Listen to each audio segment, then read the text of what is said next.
अस्सलामुअलैकुम दोस्तों और साथियों, उम्मीद है आप लोग खैरियत से होंगे। आजकल पाकिस्तान में शायद ही कोई बड़ा हॉस्पिटल हो कि जहां पे गुर्दों की सफाई या डायलिसिस का यूनिट ना हो, जो कि पहले बहुत ज़्यादा नहीं होते थे। इसी तरह बहुत सारे घर ऐसे होते हैं कि जिनके अंदर ऐसे मरीज़ होते हैं कि जिनके मरीज़ गुर्दों की इस बीमारी की वजह से डायलिसिस या गुर्दों की सफाई करवा रहे होते हैं।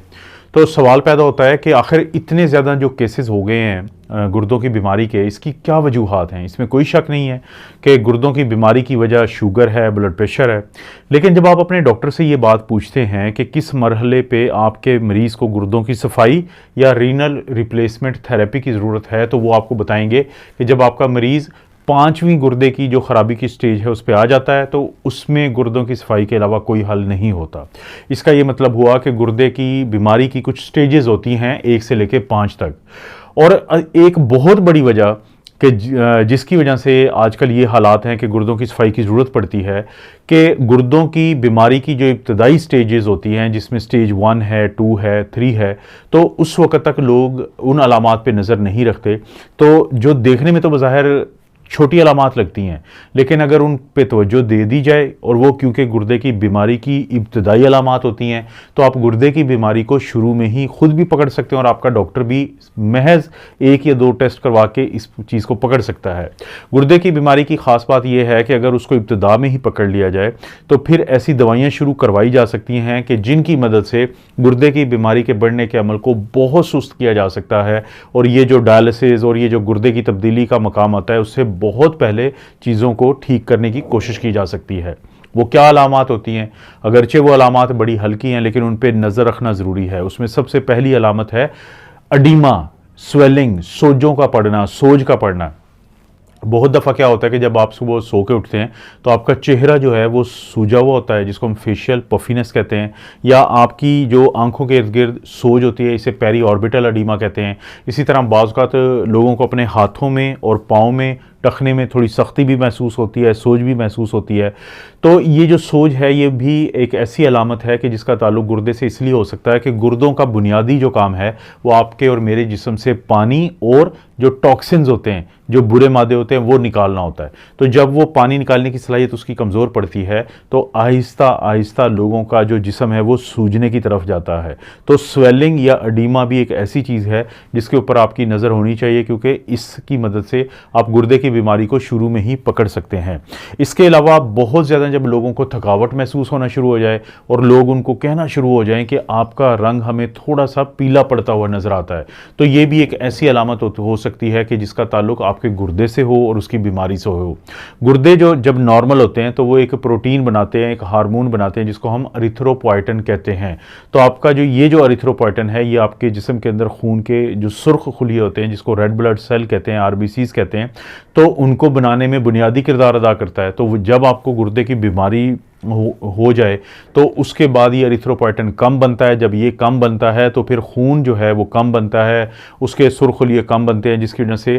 क्योंकि खून के जो सुर्खुलिये होते हैं वो ऑक्सीजन लेके जाते हैं पूरे जिस्म के अंदर। तो जब वो ऑक्सीजन को नहीं लेके जाते, वो ब्लड के अंदर कम पड़ जाते हैं, तो फिर आप पीले भी नज़र आते हैं। और जब कोई काम करने की कोशिश करते हैं तो क्योंकि ऑक्सीजन की कमी होती है तो आपको थकावट भी हो जाती है। तो ये भी एक ऐसी अलामत है जिसका के ऊपर नज़र रखें कि अगर आप जल्दी थक जाते हैं कोई काम करके और इसी तरह से आपको लगता है कि आप पीले हैं तो पढ़ रहे हैं, तो फिर भी क्या होता है कि गुर्दों की बीमारी की तरफ तवज्जो जानी चाहिए। ये बड़ी अहम अलामत है।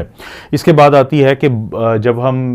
पेशाब करते हैं, जब हम यूरिन करते हैं, अगर उसमें झाग आपको ज़्यादा ही नज़र आना शुरू हो जाए, आपको लगे कि अब पहले ऐसा नहीं था लेकिन अब जब आप वॉशरूम जाते हैं, पेशाब करते हैं, तो झाग बनती है, फोमी यूरिन होता है, तो ये भी इस तरफ निशानदेही करता है कि क्योंकि आपके गुर्दे जो हैं वो एक एल्ब्यूमिन नामी प्रोटीन को नहीं गुजरने देते आपके गुर्दों की जो छलनी होती है, जिसको हम ग्लोमेरुलस कहते हैं। लेकिन अगर आपकी गुर्दों की कोई बीमारी शुरू हो जाए, ग्लोमेरुलेफ्राइटिस शुरू हो जाए, तो उसके नतीजे में ये एल्ब्यूमिन प्रोटीन आना शुरू हो जाती है। और जब प्रोटीन आना शुरू हो जाती है जो नॉर्मली नहीं आनी चाहिए थी, तो वो झाग की शक्ल में भी बाज़ लोगों को वो महसूस होता है कि झाग बन रही है। तो जब आप एक यूरिन का एक आम सा भी टेस्ट करवा लेते हैं, जिसको हम यूरिन माइक्रोस्कोपी कहते हैं या यूरिन रूटीन एग्जामिनेशन कहते हैं, तो इससे ये पता चल जाएगा कि प्रोटीन आ रही है। तो जो फोमी यूरिन होता है, झाग वाला जो पेशाब होता है, ये भी एक इब्तदाई अलामात और अलामात में से एक अलामत होती है कि गुर्दे की बीमारी की।